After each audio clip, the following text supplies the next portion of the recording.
Hey guys, Alex from atb.media here, and today we're going to test out the Sigma 18 to 35mm lens on the Sigma MC11 adapter, and last but not least, on the Sony A7 III body. Now that's a mouthful.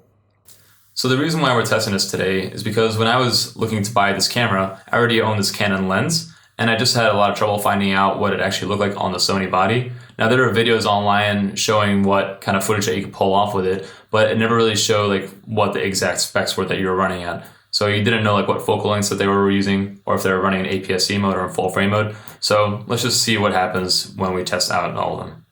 And just to give you an idea for what you're seeing right now, we're running at full frame mode at 25mm, and I'm currently sitting 70 centimeters away from the full frame sensor of this camera. So that's not the end of the lens, but that's the actual sensor position in the camera. And you can identify by where the sensor is in the camera by looking for the little circle icon with a stripe through it. And this is found on the top left part of the camera body.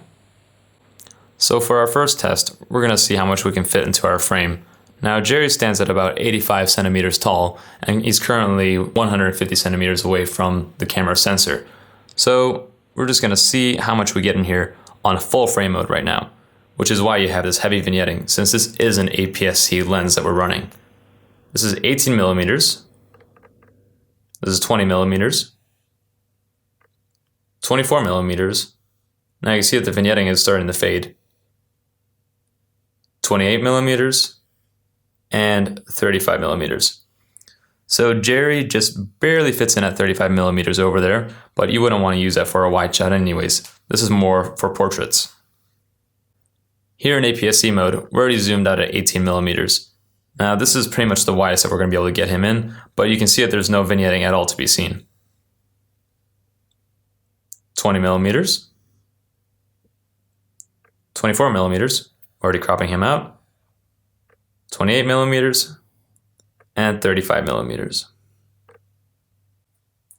Now Jerry did a great job, but let's see what happens when we use me as a subject. So right now we're running at 18 millimeters in full frame mode, and you can see that the vignetting is quite heavy over here. So I would not recommend using this when trying to get a shot, but if you're trying to go for that skater look out in the skate park, then I guess this might be your thing. Now let's zoom into a 24 millimeter. At 24 millimeters, that's just 1 millimeter away from what we had earlier. And this looks pretty okay, reasonable. And let's do 28 millimeter.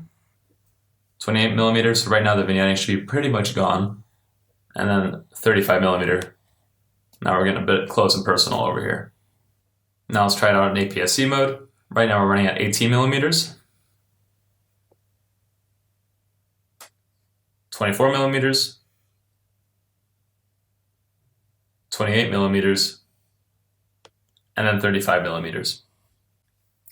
Alright guys, thanks for watching this video. If you liked it, then leave a like down below. And if you'd like to see more content like this in the future, then please subscribe. See you guys. Peace.